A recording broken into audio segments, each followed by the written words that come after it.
NSE, Nuestra Señora del Encuentro con Dios Producciones, presenta en su colección Testigos de Cristo, Santo Tomás de Aquino, predicador de la verdad.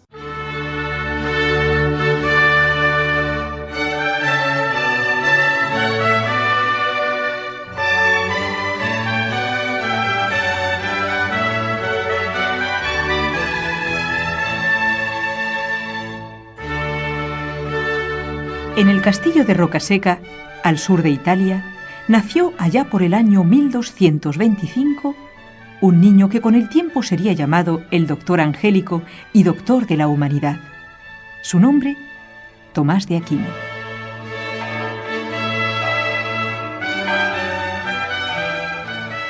La familia Aquino era de las más notables del imperio de Federico II. El marco histórico en que se encuadra nuestra narración es el Sacro Imperio, que fue, en realidad, un intento de revivir los tiempos más prósperos del antiguo Imperio Romano de Occidente. El Sacro Imperio duró 10 siglos, del 9 al 19. Los estados germánicos fueron siempre su núcleo principal. Particularmente en el siglo que le tocó vivir a Santo Tomás de Aquino, los reyes de Germania procuraban ser coronados por los papas como emperadores, como ocurrió en el caso de Federico II.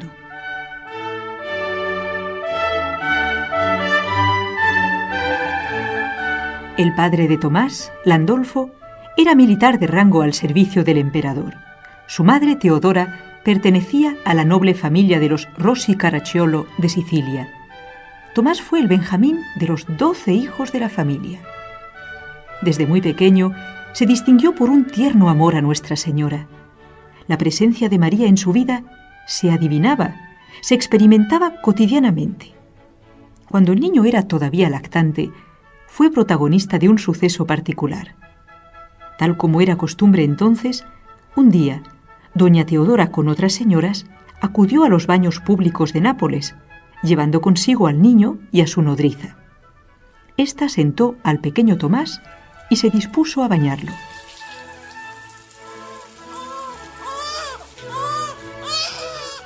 Señora, no puedo quitarle la ropa porque tiene la mano cerrada. Ha agarrado fuertemente un pequeño trozo de pergamino del suelo y no lo suelta. Báñalo con la mano cerrada. Lo secas y lo vistes. Después, al salir, intentaremos abrirle la mano. Cuando doña Teodora le quitó el fragmento de pergamino, el pequeño Tomás volvió a llorar. Mira lo que hay escrito en el pergamino. ¡Ave María! Señora, y ahora que lo ha vuelto a atrapar, se ha callado. Desde entonces, siempre que Tomás lloraba, la nodriza no podía hacerlo callar, sino dándole el escrito con la salutación del ángel San Gabriel a la Santísima Virgen María, que el niño inmediatamente se llevaba a la boca.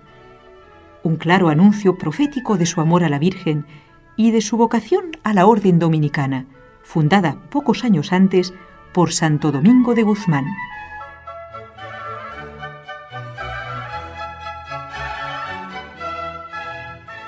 Una noche de principios de otoño, estalló una súbita tormenta con gran aparato eléctrico. Un rayo cayó en una de las torres del castillo de Rocaseca, en que dormían los niños más pequeños de la familia de Aquino. Los daños fueron graves. Doña Teodora se despertó al instante al oír el terrible estruendo y temió lo peor. ¡Dios mío! ¡Mis hijitos!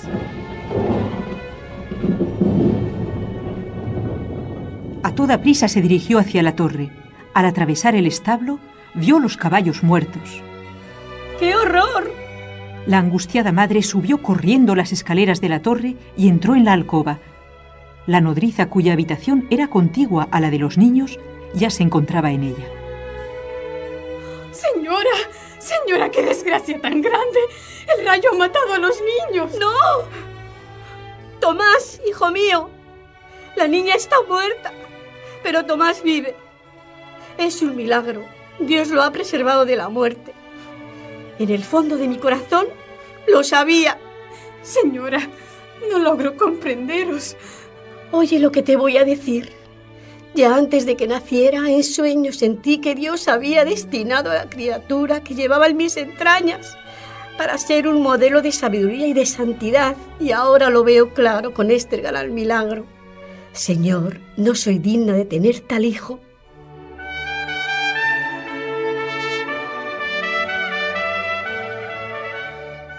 Cuando el niño había cumplido 5 años, ya mostraba tener uso de razón. Sus padres lo llevaron a la antigua abadía benedictina de Montecassino para que recibiese formación en la escuela monacal y conociera la vida religiosa. Los monjes pronto advirtieron su prodigiosa memoria, la brillantez de su inteligencia y su inquietud por conocer a Dios, que se manifestaban en la pregunta que hacía frecuentemente a su maestro. ¿Quién es Dios? Hijo mío, somos hombres pecadores. Nuestra inteligencia está oscurecida por el pecado y por eso solo tenemos un pequeño atisbo de lo que es Dios, de cómo es Dios, aunque sea lo que más deseamos y amamos para deleitarnos en su contemplación. Pero, Padre, ¿se le puede preguntar al mismo Dios? Así es. A Dios se le pueden hacer muchas preguntas en la oración. Lo que debes procurar es que sean correctas. Job hizo preguntas a Dios, y como él, los profetas, los apóstoles y también Nuestra Señora. Lo importante es que lo hagas con buena intención, no como los fariseos. Yo siento en la oración que el mismo Dios me inspira preguntas que quiere que le hagamos. Padre, quiero dedicar mi vida a preguntar al mismo Dios sobre Él y sobre todo lo que ha creado. Hazlo con humildad, para agradar a Dios y servirle. Con su gracia lo procuraré siempre.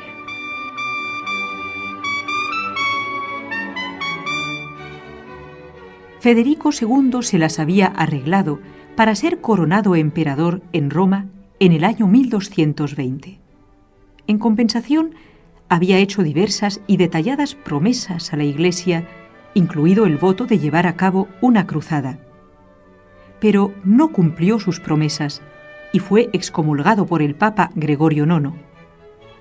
Inteligente, ambicioso y sin escrúpulos, Federico II pretendía convertirse en dueño y señor absoluto de toda la cristiandad.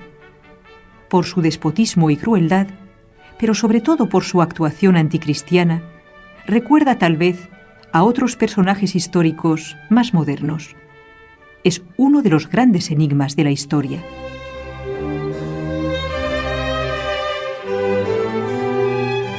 En su intento de apoderarse de Roma y reducir al Papa a la impotencia, Federico II llegó a asaltar e incendiar la abadía de Montecassino. ¡Derribad la torre! ¡Abajo con ella! ¡Dejad que se asen esos monjes! El padre abad procuró poner a salvo la vida de sus monjes y especialmente a los jóvenes que le habían sido confiados, indicándoles una salida secreta. Se despidió de cada uno de ellos y del joven Tomás, que ya tenía 14 años. Tomás, no sé si nos volveremos a ver en esta vida. Desde que llegaste aquí hace 9 años, no has dejado de preguntarnos cómo es Dios. Siempre he pensado y sentido que la voluntad de nuestro Padre Celestial es que tú encuentres respuesta a esta dificilísima pregunta, y por ello se hará mucho bien a nuestra Santa Madre Iglesia. Volvería a mi hogar, padre abad. Esto ha puesto fin a mis estudios, pero no a la oración. Sí, porque en este sagrado lugar he aprendido que la oración solo puede interrumpirla la muerte. Arrodíllate, mi buen Tomás, para que te imparta mi bendición. El Señor te bendiga y te proteja, ilumine su rostro sobre ti y te conceda su favor. Que Él te guarde en su santa paz. Amén. Adiós, hijo mío. Adiós, Padre Abad.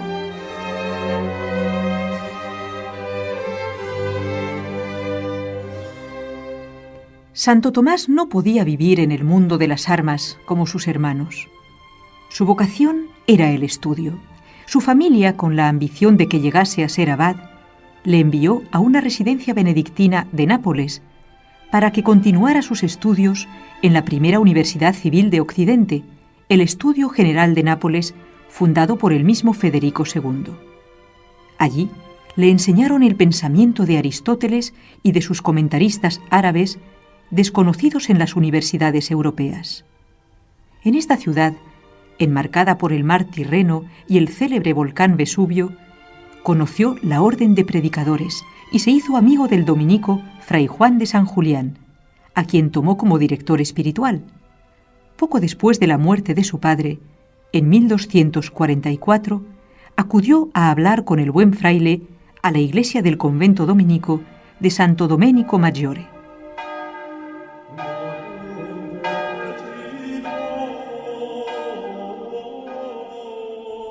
Fray Juan, quiero ser dominico. Mi buen Tomás, nuestra vida es muy distinta de la benedictina que has conocido desde niño. Es una vida apostólica, apoyada en la predicación y el estudio, que para un dominico son de regla. Por otra parte, la pobreza mendicante es un distintivo de nuestra orden. Soy de complexión robusta y podría aguantar las incomodidades. Mi mayor deseo es predicar y enseñar a otros las verdades que antes habré contemplado. Nuestro Padre Domingo nos enseña a cultivar y honrar la inteligencia porque ella entre las cosas humanas es lo que Dios ama con preferencia. Con su ejercicio por el estudio podemos cumplir su mejor mandato, hablar con Dios y hablar de Dios. ¿Podrás hacerlo? Confiando en la misericordia divina, asumo este oficio de sabio, aunque os diré que tengo clara conciencia de que sobrepasa mis fuerzas. Por ello he decidido dedicarme al estudio y a la enseñanza de la verdad que profesa la fe católica, en la medida de mis posibilidades, y a combatir los errores contrarios. La orden te ayudará para que puedas hacerlo del mejor modo.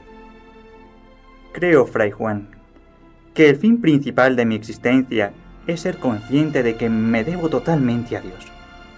Quiero cumplir con este deber durante toda mi vida, de modo que no solo mis palabras, sino también mis actos hablen únicamente de Dios. Te prepararé una entrevista con el maestro general de la orden que visita nuestro convento para que le puedas pedir el hábito blanco dominicano.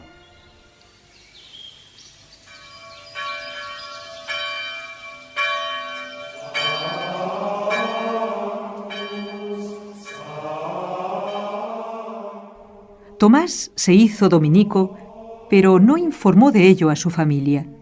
Temía que su madre y sus hermanos se opusieran, dado el poco prestigio e influencia que tenían entonces las recién fundadas órdenes mendicantes. Previniendo esta hostilidad, sus superiores lo enviaron desde Nápoles al convento de Santa Sabina de Roma, para que completara allí su noviciado. Sin embargo, cuando se dirigía a su destino con otros frailes, antes de llegar al pueblo de Aquapendente, los detuvieron varios jinetes armados, 3 hermanos de Tomás, enviados por su madre.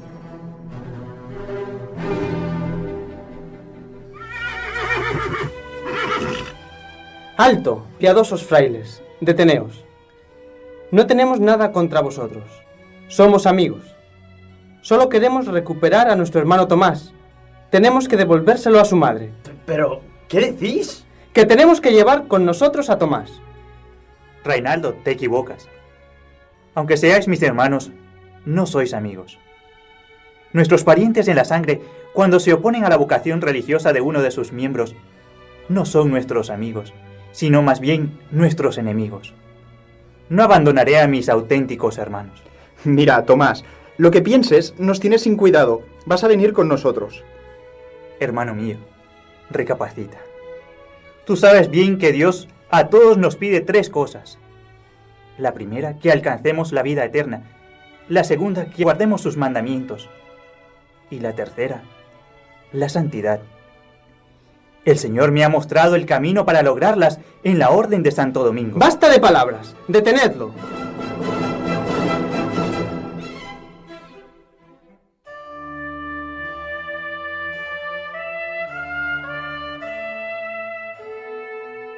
Aunque intentaron arrancarle el hábito, Tomás, que era un hombre corpulento, se agarró tan fuertemente a él que fue imposible quitárselo. Así, vestido con el hábito dominicano, lo llevaron a presencia de su madre, que esperaba en el castillo de Monte San Giovanni, una posesión que tenían los Aquino, no lejos de Rocaseca.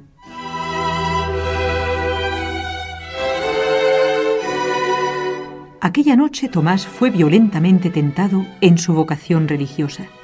Sus hermanos introdujeron en la habitación donde dormía a una mujer de mala reputación. Rápidamente, sin decir una palabra, Tomás encendió un tizón con fuego de la chimenea y expulsó a aquella mujer de la habitación. Con el mismo madero, trazó el signo de la cruz en la puerta y se arrodilló ante ella.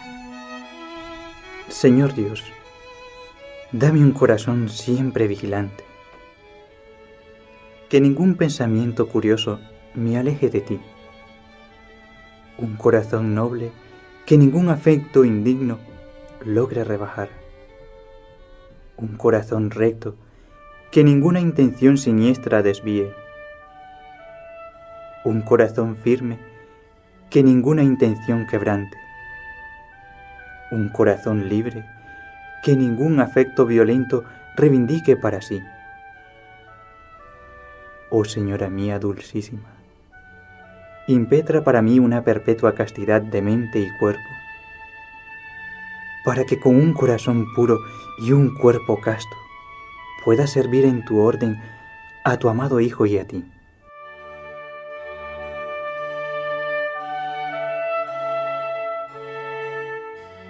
Después se acostó en paz. En el sueño de la noche, 2 ángeles iluminaron la estancia y le ciñeron un cíngulo que simbolizaba la castidad angélica. Dios había escuchado su plegaria y apartó de él para siempre esta clase de tentaciones. En adelante vivió como un ángel. Por este motivo, y porque después realizó un estudio sobre la naturaleza angélica que no ha sido superado, se conoce a Santo Tomás como el Doctor Angélico. Retenido en Rocaseca desde mediados de 1244 hasta fines de 1245, Tomás no permaneció inactivo. Prosiguió su estudio de la Biblia y de Aristóteles y despertó la vocación religiosa en su hermana Marota, que entró en Capua como benedictina. Finalmente pudo escapar de su encierro. Fray Juan de San Julián, el mismo que le surtía de libros, una noche le ayudó a descolgarse por una ventana. Al pie de la torre esperaban 2 cabalgaduras. La aventura fue un éxito completo.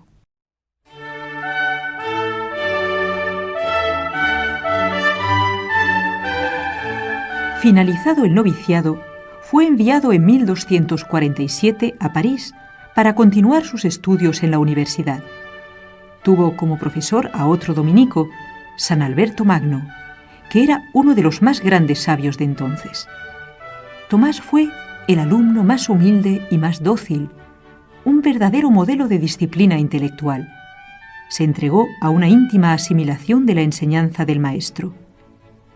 Este carácter reflexivo lo alejaba de los recreos y conversaciones de sus compañeros.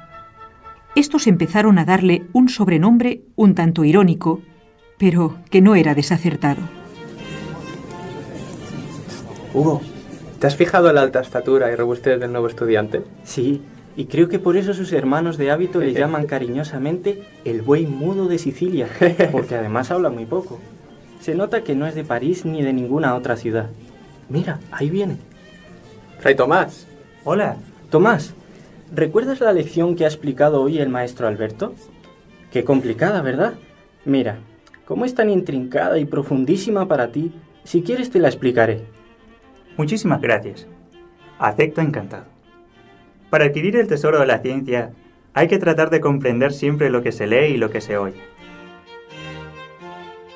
El condiscípulo, un tanto pagado de sí, inició su disertación, Pero llegó un momento en que comenzó a titubear, a enredarse, a confundir las explicaciones. Hugo, no dejes dudas sin resolver y acumula todo el caudal que puedas en tu mente, como quien desea llenar su vaso hasta los bordes. En la lección, el maestro ha dicho que el bien es difusivo de sí y que ello hace posible que todo pueda participar del bien. Y Tomás continuó exponiendo el tema. Pero Tomás, tú añades cosas que el profesor no ha dicho. Y lo mejor de todo, que aclaran perfectamente sus tesis. Es increíble. Te suplico que cada día me expliques tú la lección. De acuerdo, pero con la condición de que no se lo digas a nadie, ni tú tampoco. Está bien, no diré nada. A Hugo, sin embargo, le faltó tiempo para contárselo al maestro Alberto. Por su parte, el maestro Alberto tuvo la oportunidad de comprobarlo por sí mismo, un día que le entregaron una de las notas que Tomás había tomado afanosamente en sus clases. Al leerla, se maravilló tanto de la claridad y precisión del resumen que mandó llamar a Fray Tomás. He decidido que seas tú quien prepare para el próximo acto académico solemne el tema filosófico del ser y sus propiedades trascendentales. Maestro Alberto, no sé si debería exponer un tema tan difícil y controvertido. Solo soy un estudiante. Lo sé, Tomás. Es lo más profundo de la metafísica. Comprendo que te resistas por humildad, pero tienes que aceptar por obediencia. El día de la exposición no solo lo hizo con una claridad y competencia que dejó asombrados a todos, profesores y alumnos, sino que además expuso una doctrina propia del ser, que después fue la clave de bóveda de su sistema teológico-filosófico. Todavía en la actualidad se continúan investigando y descubriendo nuevas virtualidades de esta profundísima doctrina que resuelve muchos problemas filosóficos de hoy. El maestro Alberto, para poner a prueba el calibre de su inteligencia, le hacía réplicas contrarias. Sin embargo, el estudiante Tomás deshacía todos los argumentos y los resolvía satisfactoriamente, con gran sabiduría. Fray Tomás, no parecéis un alumno que contesta, sino un maestro que define. Maestro, no veo otra manera de responder. Escuchadme bien todos. Nosotros llamamos a este buey mudo, pero él dará tales mugidos con su doctrina que resonarán en el mundo entero. Palabras que se cumplieron y continúan cumpliéndose hasta hoy. En su encíclica Fides et Ratio, Juan Pablo II dice de su obra que es la síntesis más alta que el pensamiento haya alcanzado jamás.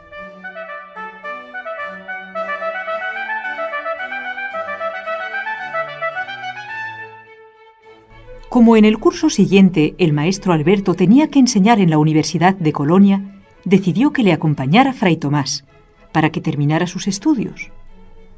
Un día los jóvenes estudiantes estaban en un descanso entre las clases.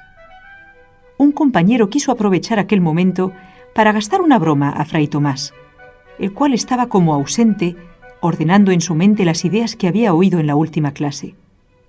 El bromista se asomó a la ventana y le gritó: Fray Tomás, mira, un buey que vuela. Gracias, voy ahora mismo a verlo. No entiendo por qué os reís. Yo pienso que es más fácil que vuele un buey que un católico mienta. Toda mentira es mala, incluso la jocosa, porque pervierte el orden natural, pues las palabras son para decir lo que pensamos. Después de estudiar durante 3 cursos en el Estudio General de Colonia, Fray Tomás inició su magisterio. Al año siguiente regresó a París para ocupar una plaza de profesor que había quedado vacante. De este período de su vida, en el que escribió muchísimo, hay que destacar un suceso que confirma su humildad. Como era su costumbre, cada día paseaba por el claustro a grandes pasos y con la mirada erguida, abstraído en altísima contemplación. En una ocasión se le acercó un fraile que no lo conocía y le dijo: El padre prior me ha ordenado que el primer fraile que encuentre me acompañe a resolver unos asuntos en la ciudad, y el primero que encuentro es a vos. El prior, pues, le manda que venga conmigo. Fray Tomás, inclinando la cabeza, lo siguió sin decir nada. Como el otro religioso era más ágil y caminaba más deprisa, el maestro, que era alto y grueso, aunque bien proporcionado, no podía correr más y se iba rezagando. ¿Queréis hacer el favor de ir más rápido? No puedo perder tiempo por culpa de vuestra torpeza. Disculpadme, intentaré ir más aprisa. Algunas personas, admiradas al ver a Maestro Tomás, que se distinguía por su aspecto noble y elegante, seguir fatigosamente a un frailecito de poca condición, le indicaron a éste quién era el acompañante. Entonces, el buen fraile se volvió a Fray Tomás y le pidió perdón. Os ruego vuestra indulgencia, maestro. Ha sido un error. Por vuestra juventud no os he reconocido. Acepto vuestras excusas. No penséis más en ello. Gracias, maestro Tomás. Pero, ¿por qué motivo habéis dado tal ejemplo de humildad? La obediencia es la perfección de la vida religiosa, por la que el hombre se somete al hombre por Dios, como Dios obedeció al hombre en favor del hombre.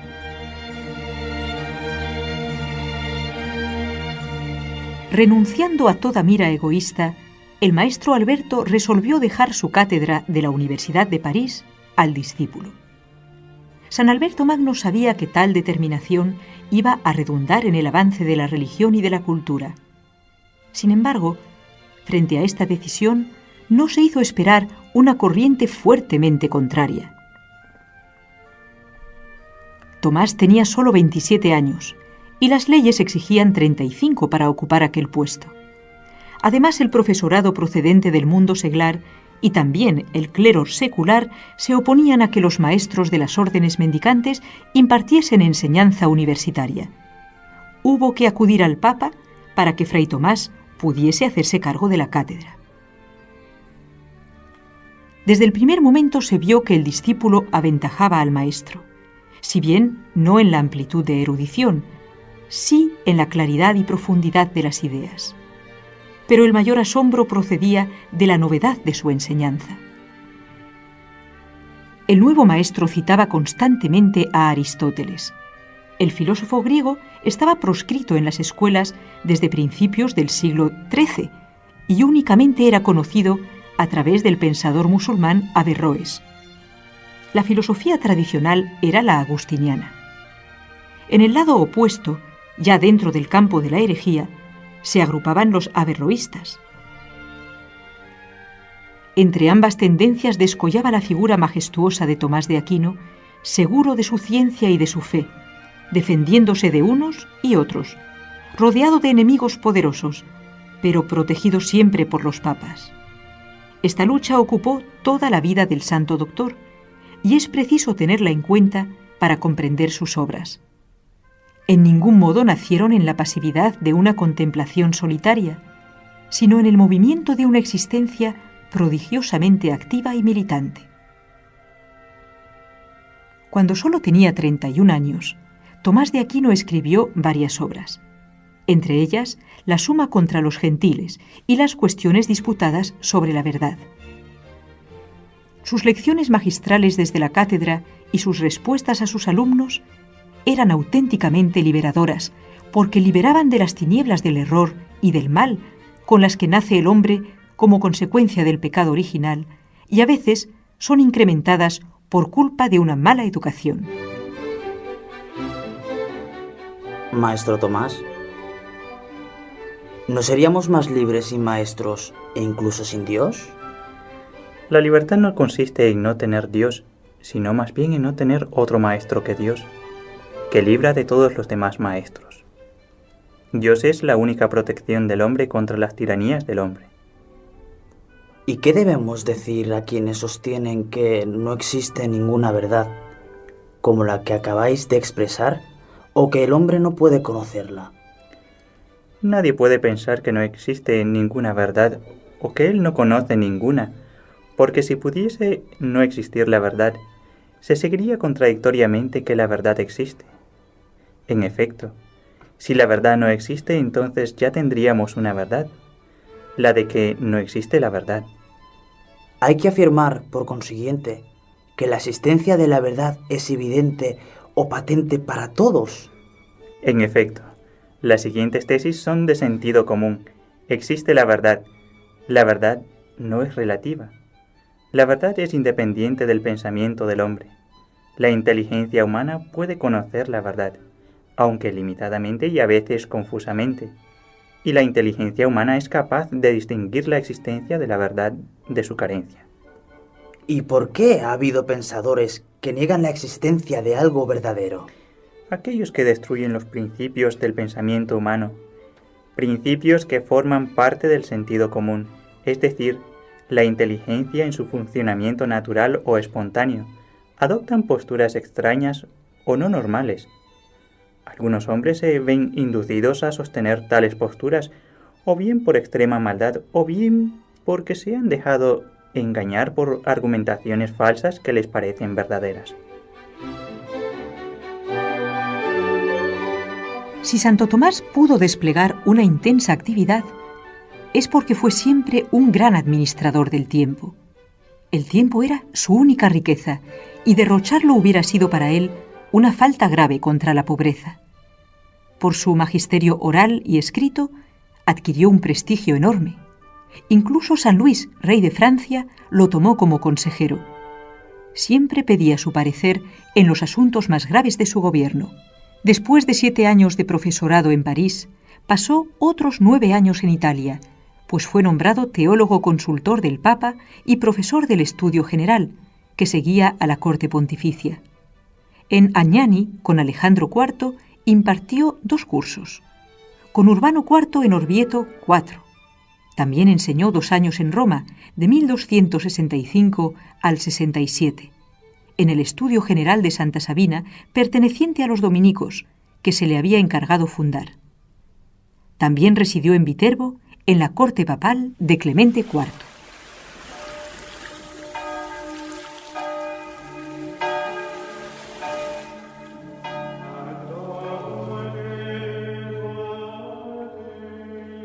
El Papa Urbano IV, que gustaba conversar con él, le encargó en 1264 el oficio de la solemnidad del Corpus Christi. Los conocidos himnos eucarísticos, Pange Lingua, Sacris Solemnis, Lauda Sion, Adoro te devote, los escribió Santo Tomás, y también sus melodías.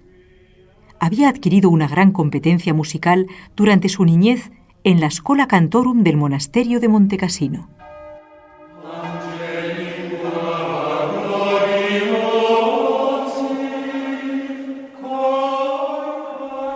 Maestro Tomás, sé como amigo, secretario y confesor vuestro, que el Santísimo Sacramento es vuestra devoción favorita. Sé que sois el primero en levantaros por la noche para postrarse ante el sagrario. Sé que cuando tocan a maitines, antes de que se forme fila de religiosos para ir al coro, regresáis sigilosamente a vuestra celda para que nadie lo note. Además, como ya es sabido, celebráis misa todos los días, apenas ha amanecido, y luego oís una misa o 2 más. ¿Qué es lo más importante que habéis querido manifestar en estos bellos himnos litúrgicos? Fray Reginaldo, hijo mío, he querido expresar que este sacramento es lo más admirable, pues en él se convierten sustancialmente el pan y el vino en cuerpo y sangre de Cristo. Y por eso Cristo, Dios y hombre perfecto, se contiene bajo las especies de un poco de pan y de vino. Por consiguiente es comido por los fieles, pero de ningún modo dividido. Antes bien, dividido el sacramento, queda entero en cualquier partícula dividida. Y los accidentes subsisten en él sin sujetarlo, para que pueda ejercitarse la fe recibiendo invisiblemente lo que es visible en sí, oculto bajo especie extraña, y los sentidos queden preservados de error al juzgar de accidentes que le son conocidos. Verdaderamente, Es el misterio más alto que jamás haya sido confiado a la Iglesia. Te revelaré un secreto, hijo mío, que debes guardar. Jesucristo, que en la Eucaristía obra el mayor de los milagros, me dijo ayer: has escrito bien de mí, Tomás. ¿Qué premio deseas? Yo inmediatamente le respondí: nada deseo sino a ti, Señor.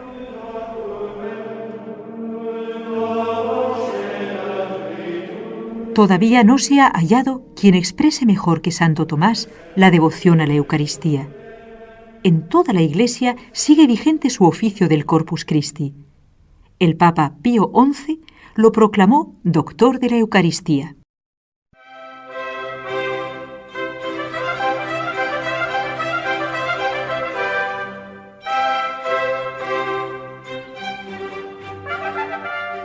Santo Tomás todavía vivió un segundo periodo en la Universidad de París. Ya sea como profesor de París o como teólogo de los papas, Fray Tomás de Aquino enseñaba y escribía y luego publicaba lo que antes había enseñado. Con el libro De Unitate Intellectus destruía los errores averroístas que, pretendiendo anular la soberanía de Dios en la creación y negando la libertad y la inmortalidad del hombre, no sólo se cerraban a la fe cristiana, sino que habían comprometido la causa de un sano aristotelismo.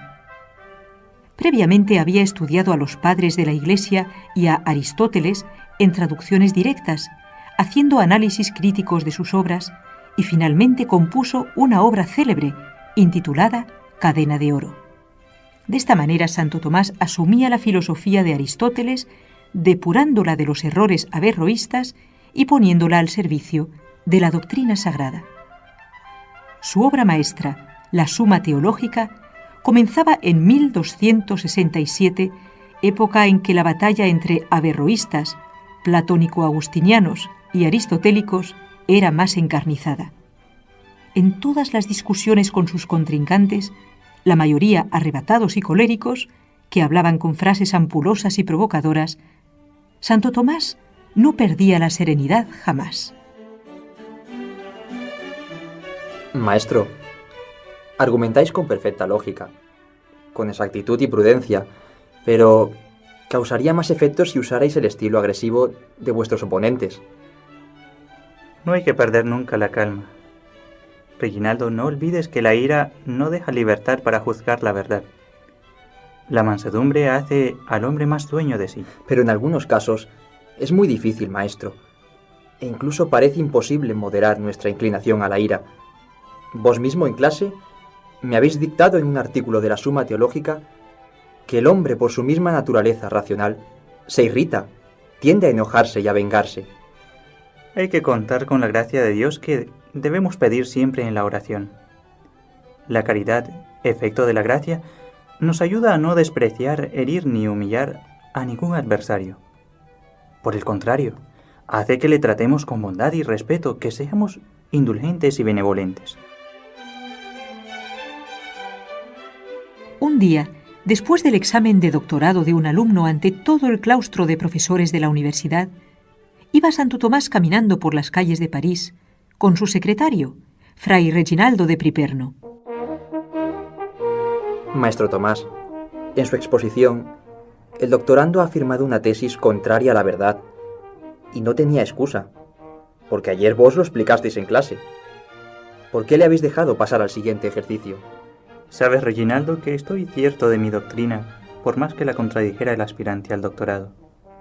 Siempre la he defendido con la razón y hasta con la autoridad de los padres de la Iglesia.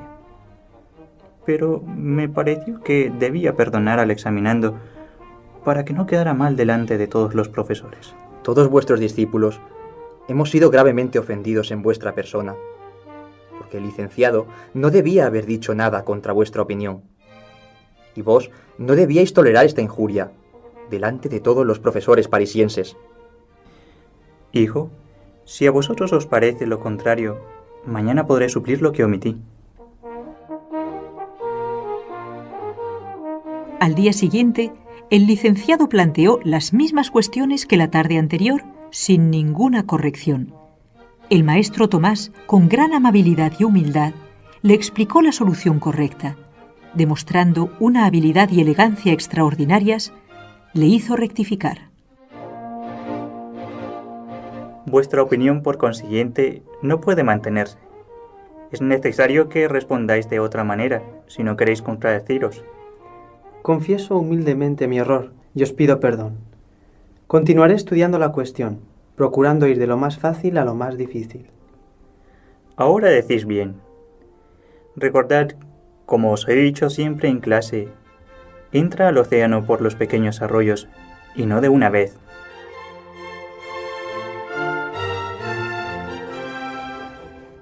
Un día San Luis, rey de Francia, invitó a comer en su mesa al maestro Tomás de Aquino y al prior de su convento.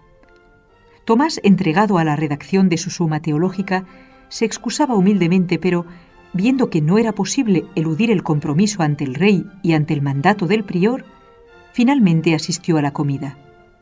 El rey le hizo sentar a su derecha y se entabló una animada conversación entre todos los comensales.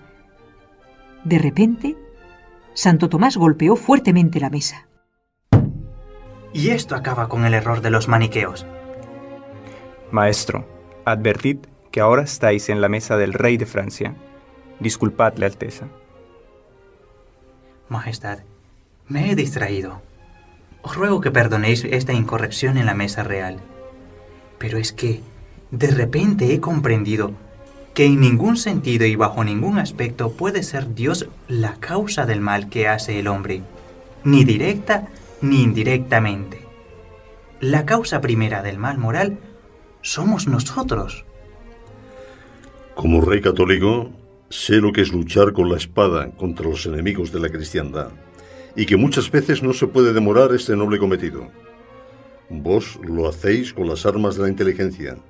Llamaré a mi secretario para que tome nota del argumento que acabáis de descubrir antes de que se os olvide. Briancourt.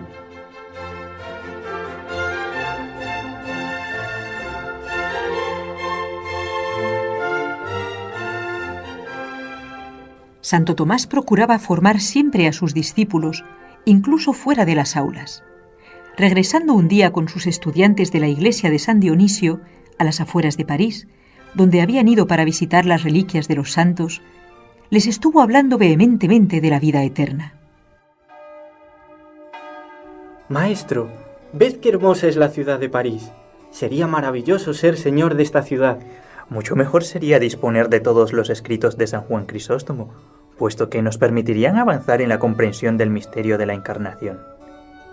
Debes tener en cuenta que en esta vida nada puede dar satisfacción completa a los anhelos y deseos del hombre.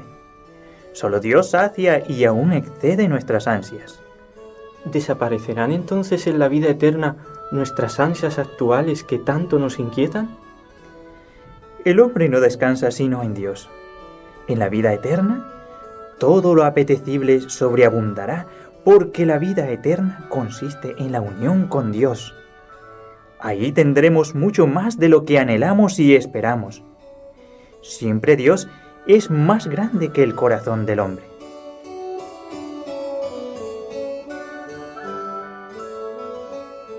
Antes de finalizar el curso 1271-1272, los superiores ordenaron a Fray Tomás su regreso a Italia para que fundara un estudio general de teología en Nápoles, agregado a su universidad. Además de la docencia y de la preparación de sus obras, Santo Tomás predicó al pueblo en napolitano, su lengua natal. Se conservan 59 de aquellos sermones, que conmovieron a los muchos napolitanos que iban a oírle cada día. En este último tiempo de su vida, vivió con gran intensidad los misterios de la vida de Cristo y de los sacramentos, especialmente el de la Eucaristía.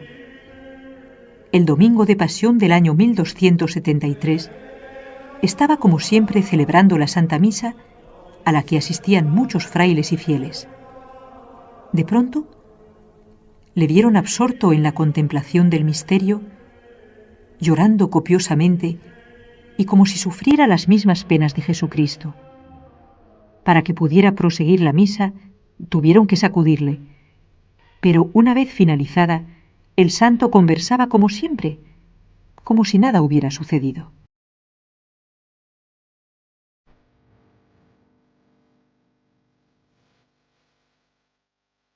Hijo mío, la divina Trinidad y la humanidad de Cristo son las dos verdades sobre las que estriba la fe. Pero la humanidad de Cristo es la vía por la que se va a Dios. El hombre, por consiguiente, tiene necesidad de conocer durante su peregrinación terrena aquel camino recto que le ha de conducir al fin de su viaje. Comprendo, maestro. Este es principio capital y nuclear de vuestra teología. La gracia de Dios no anula ni destruye lo natural, sino que lo perfecciona. Luego, la gracia de Dios siempre es armonizadora y unitiva, como ocurre con la razón y la fe, la voluntad humana y la caridad. Su carácter distintivo es, por ello, la suavidad.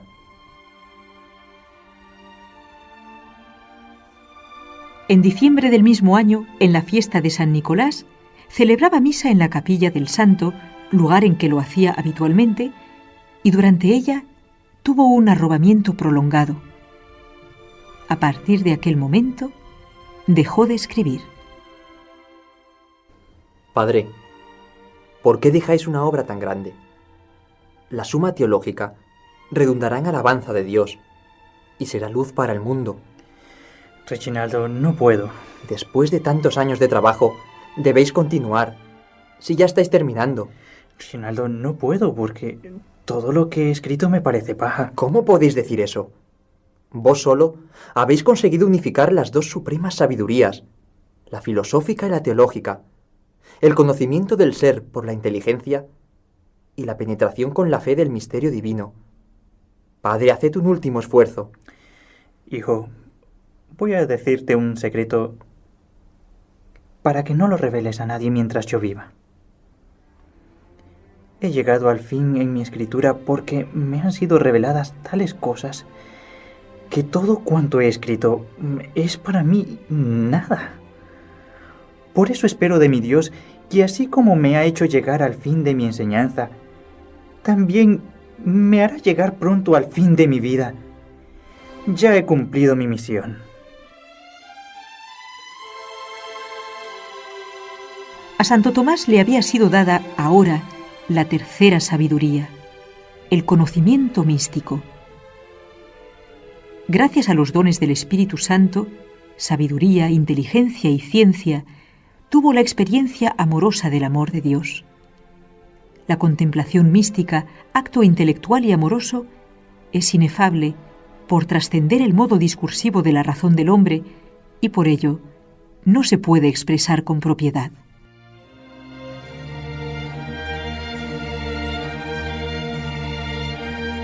El estado místico le repercutía en el cuerpo, que quedaba falto de energía. La absorción del espíritu, como a otros místicos, afectaba a sus potencias corporales. De modo parecido, pero a la inversa, a aquel que se entrega a lo material y se sumerge en ello, le queda el espíritu como debilitado para pensar y querer plenamente. Con el intento de que se recuperara, lo enviaron a pasar unos días en el castillo de San Severino, propiedad de su hermana la condesa Teodora. Durante el viaje, que le resultó muy fatigoso, él y sus acompañantes se detuvieron en el convento dominicano de Salerno. Allí pudieron observar que Fray Tomás, orando arrodillado ante el altar mayor, se había elevado 1 metro sobre el suelo. Sin apreciarse recuperación alguna en el estado del enfermo, regresaron a Nápoles. En la capilla de San Nicolás se repitió el fenómeno de la levitación. Cuando permanecía muy quieto en la oración, delante del crucifijo, le vieron elevado 1 metro en el aire. Estos fenómenos extraordinarios y otros que los acompañan no son esenciales en el estado místico, pero sí que constituyen una señal de la íntima unión del alma con Dios. A principios del año 1274 había sido convocado por el Papa Gregorio X el Segundo Concilio de León. Para participar en él, Santo Tomás se puso en camino, que suponía varias semanas de recorrido bajo un intenso frío. El sendero hasta Borgonuovo era angosto, entre ribazos y bien poblado de árboles. Un árbol había caído atravesado en el camino y Fray Tomás, que cabalgaba en su mula, ensimismado, quizá en éxtasis, no lo advirtió y se dio un buen golpe en la cabeza. Maestro Tomás, ¿os habéis hecho daño con el golpe? Un poco. Gracias, Reginaldo. Animaos. Estamos en camino hacia un gran concilio, del que saldrá un gran bien para la Iglesia. Quiera Dios que así sea. Estoy seguro que durante el mismo, por ser teólogo invitado por el Papa, seréis nombrado cardenal. Sabes que nunca he querido ser promovido a ninguna dignidad eclesiástica. El maestro franciscano Buenaventura, catedrático como vos en París, ya ha recibido la birreta cardenalicia. Quizás pueda servir mejor a la Iglesia siendo un simple fraile. Santo Tomás empeoraba. Perdió totalmente el apetito. Llegaron al castillo de Checano, en Maensa, de la condesa Francisca, sobrina de Laquinate. ¿Qué alimento le apetece? Comería arenques frescos, como los que tan a gusto comía en Francia. Dios mío, los arenques frescos que se pescan en los mares del norte no se pueden encontrar aquí. Fray Reginaldo, rumiando su problema, acertó a pasar por la plaza del castillo. Allí encontró a una vendedora ambulante de pescado que iba con sus cestas. Buena mujer, ¿qué peces lleváis? Llevo sardinas, padre. Enseñádmelas, por favor. No es posible. Son arenques frescos. No es posible. Yo he comprado sardinas en Terrafina. En nuestras tierras solo se encuentran arenques en salazón, que vienen del norte de Francia. ¿Podéis explicarme lo que pasa, padre? Nada, hija mía. Necesitaba arenques frescos y el Señor me provee de ellos. Te compro toda la cesta. Fray Reginaldo volvió corriendo a donde estaba Fray Tomás. Maestro, Dios ha cumplido vuestra voluntad y tenéis lo que deseáis, porque se ha encontrado arenques frescos. ¿De dónde han venido y quién los ha traído aquí? Dios os los envía. A pesar de que comió los arenques fritos y asados, Santo Tomás iba perdiendo fuerzas, como si el cuerpo no le respondiese. Fray Reginaldo, si el Señor quisiera visitarme, es mejor que me encuentre en una casa de religiosos. Nos iremos al monasterio cisterciense de Fossanova. El abad Teobaldo y los monjes de Fossanova tenían gran amistad con Santo Tomás, por haberles visitado muchas veces cuando iba o venía de Roma a Nápoles.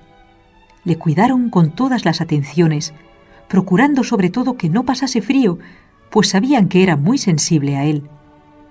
Antes de recibir el viático, pidió a Fray Reginaldo que oyera la confesión general de sus pecados.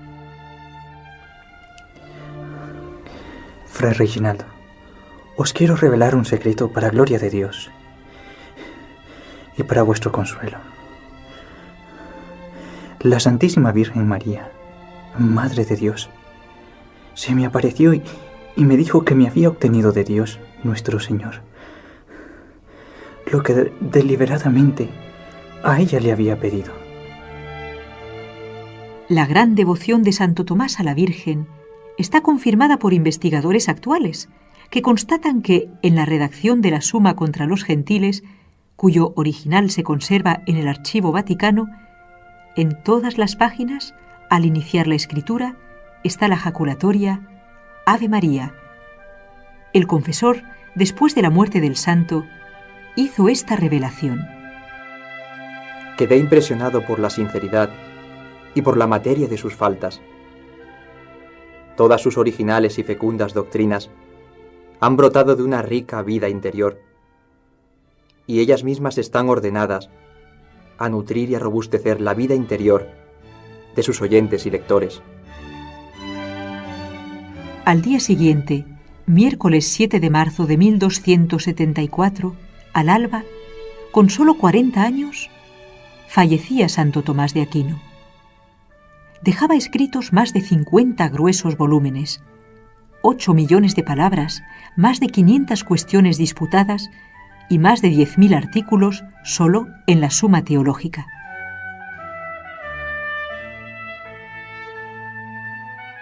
Hijos míos, acaba de morir el más santo de los sabios y el más docto de los santos. Sí, padre abad. Ha sido el hombre más sabio y más amable, y el más digno de ser amado que he conocido.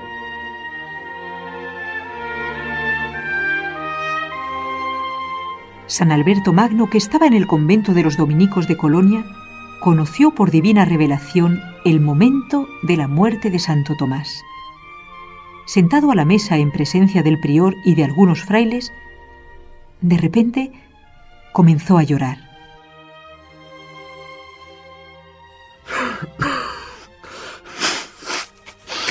Maestro Alberto, ¿cuál es el motivo de vuestro llanto?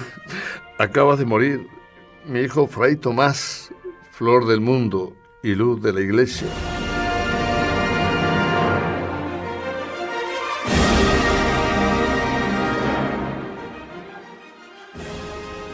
En el tercer milenio se continúan cumpliendo estas palabras proféticas.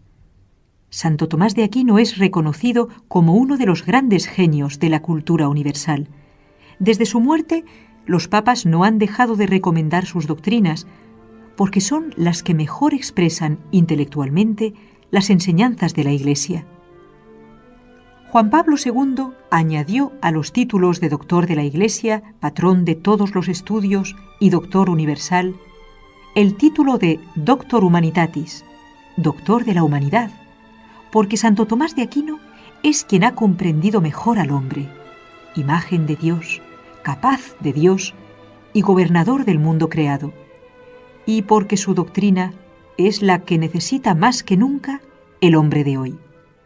Santo Tomás sigue en el candelero para continuar alumbrando al hombre en el tercer milenio.